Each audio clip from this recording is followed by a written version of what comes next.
Hello, welcome to Living Abroad and Loving It.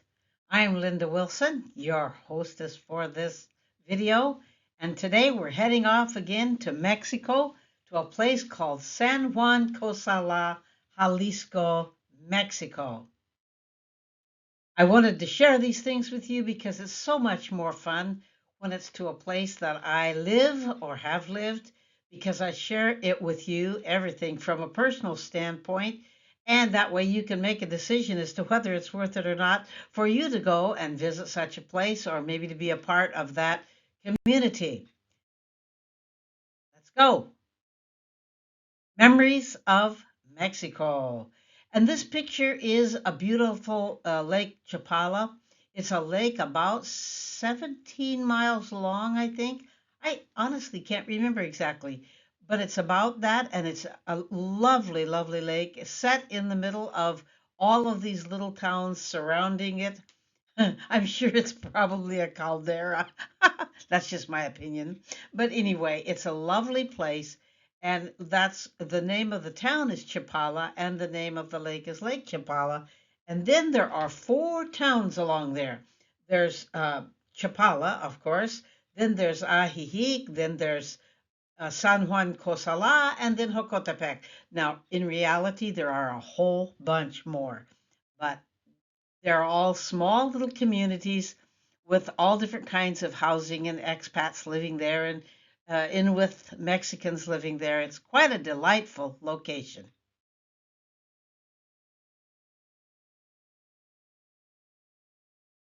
The first place we moved to when we arrived in San Juan Cosala in Mexico in general is the Racket Club. It sits up above on a hill, like we're looking right straight across at the other set of mountains. Well, we're up on a top of another one here, and we lived where the orange arrow is pointing. That was our house. That big green area you see there, that actually is a dog run and a place for people to do other kinds of things as well. But basically a dog run, and they love it. Canela, our little poodle, she just loved it. She took off. She ran around that thing like she was going out for the Olympics, I swear. It was so much fun to have her there. That's one thing we miss because we have never again been in a place that has a yard that big and enclosed, specifically with a track and everything for the people to walk around while the dogs just have a blast. It's just as fun as it can be for them. One of the wonderful things that I had the privilege of doing was working in something just a very short time. I didn't wasn't there very long because we moved again, but was to be a helper at Operation Feed in San Juan Cosala. There are so many people who live in really poverty, and some people are, well, maybe they're disabled, maybe they just have had a hard life. And there is a wonderful, wonderful thing that has happened there. A man named Augustine, who is somebody everybody loves him. He's just so cool. He and others started an organization called Operation Feed. Every Thursday morning when I was there, we would meet at 8 o'clock in the morning and we would fill out at that time 120 packages of food, including things like powdered milk, like rice and beans and other things, and then a packet of fresh stuff. And every week we did that. Now, is that enough for somebody to be totally satisfied? No, but it is something that some of those meals could be spread out. Some of those, not just the meals, but the food that we included could be spread out over 2 or 3 days. No, it's not enough, but it was a help, and the people loved it. So you can read all about this. They have a website, escapetoajijic.com, Operation Feed, and it's really awesome. And ah, I just thought I'd present that. I took a picture of my logo off of my Operation Feed shirt so that you could see. This is on everything that we did. We had blue, red, purple, green T-shirts that we all wore when we were there working on the filling out the bags of food. And we got them like in big 20 pound or 20 kilo, I'm not sure which, bags of rice, bags of beans, and we dipped into the bags with cups and filled the little containers that we needed to fill. It was really fun. It really was fun.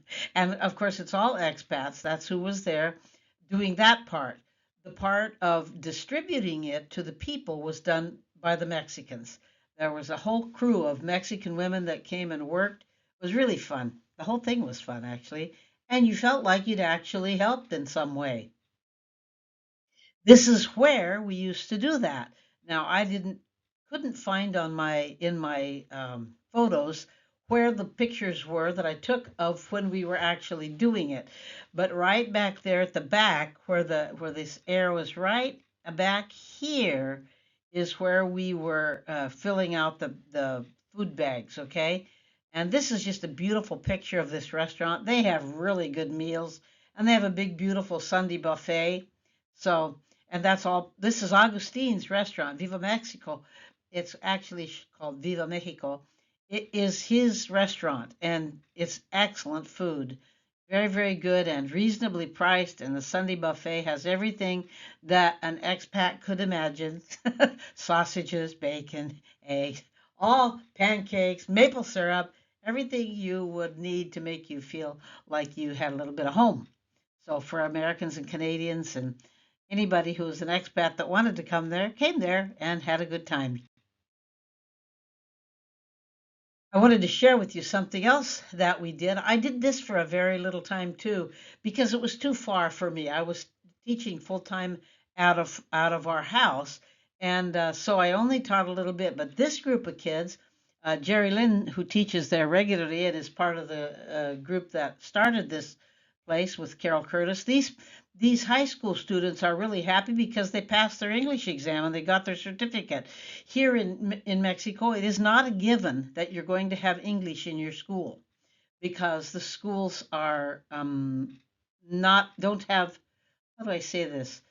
The schools don't have available to them all the kind of different programs and funding that you might find in other places, even other places in Mexico. And so some of these expats got together, and lots of them are teachers. Carol's was a principal. Jerry Lynn was a teacher. All different ones. They were all teachers. Some of them even taught English in other places in regular schools in the States. And they have come together and they have a really full on school for these Mexican kids so that they can get ready to be able to go to high school because you have to pass an English exam for yourself for you to be able to go on to high school. So it's just an absolutely incredible program. I'm so proud of them, the women and the men that work in it, and also for the students that they really bust their butts to do this because it's not easy. And a lot hinges on that. And so it's meaningful to them when they get it. They're very happy. Oh, yeah. Yikes. You will not believe what happened when we were living in one of the places we lived in San Juan Cosala. We were upstairs in a house that had a tin roof. We didn't realize that at the time we rented it. We weren't paying attention. And it was 2 stories, and we were on the top floor where our bedroom was with our little dog. And a storm came in, and I mean, it was a serious storm. There was rain, there was hail. It was amazing, and it was like torrents of water just dumping out of the sky. And we could hear water running everywhere, and we could hear it running inside the house. And we thought, what in the world is going on? So we got out of the bed and looked, and there on the floor upstairs there was a little water. And then we looked down the stairs, and there was water just pouring down the stairs. And in the water were scorpions. They were not as big as this. I have to admit, I used an AI enhanced photo, but I couldn't find one with really small scorpions. They were only about an inch big. But, I mean, they're scorpions anyhow, so it was not fun. And it absolutely frightened us all of us, the dog and us, to death. And we were all cuddled up together in our bed with the cover over our heads after that. So who's going to sleep with it sounding like World War III is going on top of your house? It was quite the experience, I must say. Obviously, I never forgot it, but later we just laughed. I mean, how many people would expect there to be scorpions running around inside that many scorpions running around inside the house that they could actually be washed away down the steps, right? But they got washed away, didn't they? That was the nice part. Oh, something I just love to share. True Mexican culture, and these guys, can they ever sing? It's really fascinating. I used to think mariachis were a little strange, but when I moved to Mexico, oh my goodness, I'm telling you, these guys are so fantastic. We heard them in San Miguel de Allende, the video before this one, and they're so cool. They're so cool. They're so happy. And Mexicans sing with a they sing with everything. There's not any holding back. They're singing at top volume and top energy. It's really fantastic. And they generally sing in restaurants and places like that and at parties. And so sometimes they, even in our house when we were in Jocotepec, we could hear at the parties that were being held around, we could hear the guys singing. And sometimes there's a band that's with them too, and they have trumpets and trombones and other things and the mariachis. It's just amazing. But they have a good time. And that's one of the things that I think Mexico can teach us. No matter how bad it is, they can have a party and encourage each other by being together and sharing their loving friendship with each other. Families, children, and children are always included. Children are never left out. In Brazil, where we lived, and in Mexico, and even now in Uruguay, children are not left out. If there's some place to go, your kids can come too, and you don't have to ask, are kids allowed? No, because kids are always allowed. You don't have to ask that question. So it was really, really cool to listen to these guys sing. We heard them. They came and sang at our table when we were in San Miguel de Allende. They came and sang at our table where we were sitting and eating. It was so fun. I mean, it's just so fun. And they're not expecting anything from you. I mean, you could tip them if you want, but they're doing it because, well, somebody somewhere is paying them, I guess. But anyway, we had fun and loved it. Now, the last couple of slides here are Jocotepec. Jocotepec was the last place we lived in Mexico. Our when we went there.